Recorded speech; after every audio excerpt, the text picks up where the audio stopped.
तो बहन भाई तो मिलते रहेंगे, इसमें कौन, भाई और बहन का रिश्ता सदैव रहेगा, उसमें कोई। और इस काम को हमारी पार्टी की सरकार आगे बढ़ाएगी।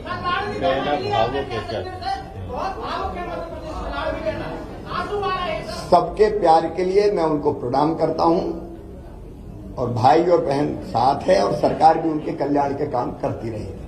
पार्टी के कार्यकर्ता के नाते, समर्पित कार्यकर्ता के नाते मैंने सदैव कहा, भारतीय जनता पार्टी मिशन है मेरे लिए, राष्ट्रीय पुनर्निर्माण का, जनता के कल्याण का, दरिद्र नारायण की सेवा का। वो काम लगातार चलता रहेगा। मैं अंत में इतना ही कहता हूं कि मुख्यमंत्री रहते हुए भी जनता से मेरे रिश्ते कभी मुख्यमंत्री और जनता के नहीं रहे, परिवार के रिश्ते रहे हैं। मामा का रिश्ता है प्यार का रिश्ता,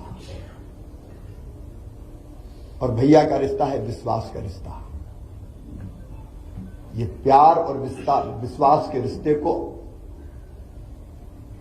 जब तक मेरी सांस चलेगी तब तक मैं टूटने नहीं दूंगा। मैं आज आभार प्रकट करता हूं अपने प्रधानमंत्री श्रीमान नरेंद्र मोदी जी का, केंद्रीय नेतृत्व का। उन्होंने न केवल जनता की सेवा का मौका मुझे दिया, बल्कि समय समय पर योग्य मार्गदर्शन भी किया, संपूर्ण सहयोग भी किया, और मुझे दिशा भी दिखाई। मैं अपने प्रदेश के नेतृत्व का हृदय से आभारी हूं। प्रदेश अध्यक्ष जी सहित सभी मित्रों ने, संगठन के कार्यकर्ताओं ने सदैव मुझे सहयोग किया। कदम से कदम और कंधे से कंधा लेकर हम मिलाकर हम साथ चले। मैं आभारी हूं प्रदेश की अपनी जनता का, जिन्हें मुझे दूसरा माना ही नहीं, अपने बीच का ही कोई माना, अपना ही है। कभी गले लगाता था तो गले लगते थे, बच्चे छोटे छोटे वो मामा कह के पुकारते थे, मैं उनको चूमता था, गले लगाता था, गोद में उठाता था। ये ऐसा अद्भुत है जो मैं कभी ना तो छोड़ सकता और ना भूल सकता। मैं अपनी जनता का भी हृदय से आभारी हूं।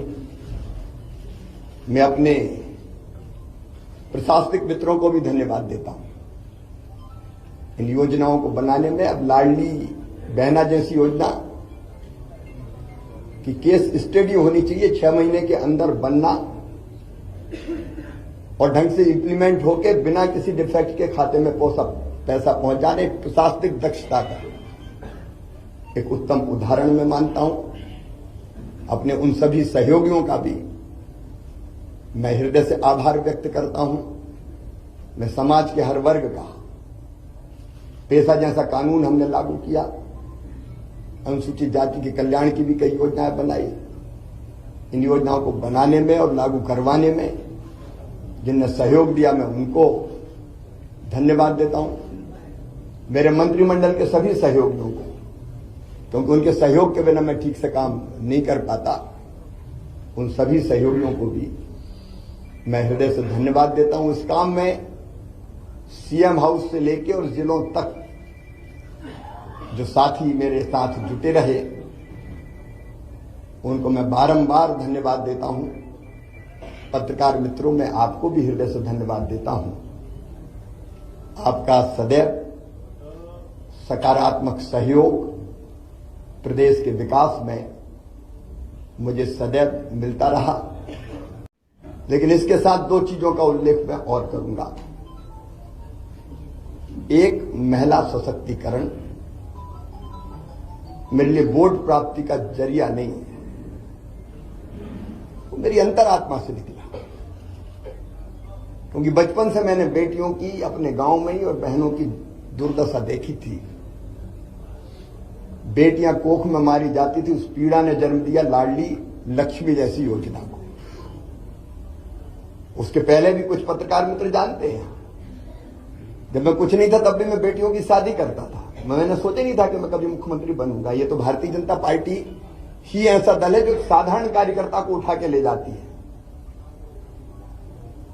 मेरी कल्पना ही नहीं थी, लेकिन बनते ही लाडली लक्ष्मी कन्या विवाह, 50% रिजर्वेशन स्थानीय निकाय के चुनाव में हो या गवर्नमेंट सर्विसेज में 35% तक रिजर्वेशन को पहुंचाना हो, या संपत्ति की खरीद में स्टाम्प शुल्क की कमी हो, या फिर लाडली बहना जैसी और संबल जैसी योजना। वो योजना बना के अपनी बहनों की जिंदगी में और बेटियों की जिंदगी में हम खुशी के पल ला पाए, और लाडली लक्ष्मी जैसी योजना से सेक्स रेशियो में परिवर्तन आया। वो केवल कागजी नहीं रही। और जब 2017 में मैंने आहार अनुदान योजना शुरू की थी बेगा भारिया शहरिया बहनों की, और जब पोषण का स्तर सुधरा तो वो लाडली बहना की आधार अगर बनी तो वो योजना बनी, और उसके कारण भी बहनों की जिंदगी में जो परिवर्तन आया वो अद्भुत है। और दूसरा, आप देखेंगे खेती के क्षेत्र में केवल सिंचाई ने चमत्कार तो किया ही, लेकिन 0% ब्याज पे कर्जा देने से लेकर बोनस जैसी अवधारणा लाभकारी मूल्य देने के लिए हमने शुरू की, और किसानों के लिए भी हम काफी काम कर पाए। गरीबों के लिए मैं एक एक योजना का नाम नहीं दूंगा, लेकिन अनेकों कल्याणकारी योजना है। और पिछला जो कार्यकाल अभी जो गुजरा है, ये तो कोविड के दौरान 2 साल तो कोविड रहा, 1.25 साल ही हम ढंग से काम कर पाए। और कोविड में भी मैं एक चीज मुझे रोमांचित करती है, जब मजदूर पैदल आ रहे थे अपने सर पे गठरियां रख के, तो मेरी अंतरात्मा ने कहा कि मध्य प्रदेश की धरती पर कोई मजदूर पैदल नहीं चलना चाहिए। वो कठिन समय था, बसें लगाना और लोग नियुक्त करना, कर्मचारी अधिकारी, लेकिन हमने मध्य प्रदेश की धरती पर फिर मजदूरों को पैदल नहीं चलने दिया। सीएम राइज स्कूल में मानता हूं अस्पताल में जन्म लिया इस योजना ने, जब मैं भर्ती था कोविड में खुद। तो कई तरह के काम ऐसे हैं जो हम कर पाए, और आज एक संतोष के साथ एक अच्छी सरकार और अच्छा नेतृत्व पार्टी ने तय किया है। उनको सौंप के हम आगे का सफर प्रारंभ करेंगे। हां, इतना लंबे कार्यकाल में अगर कोई चीज ऐसी हो गई हो मुझसे, मैं जनता से भी निवेदन कर रहा हूं, मन में कभी मेरी दुर्भावना नहीं रही। अगर कोई काम किए, फैसले किए भी तो कर्तव्य के भाव से किए, और वो फैसला लेने से कहीं किसी को तकलीफ पहुंची हो, जनता को, सहयोगियों को, साथियों को, सब मित्रों को, तो मैं उसके लिए भी क्षमा प्रार्थी हूं। और एक कार्यकर्ता के नाते प्रदेश की जनता की मैं सेवा करता रहूंगा, और पार्टी का एक विनम्र कार्यकर्ता के रूप में पार्टी के मैं काम करता रहूंगा।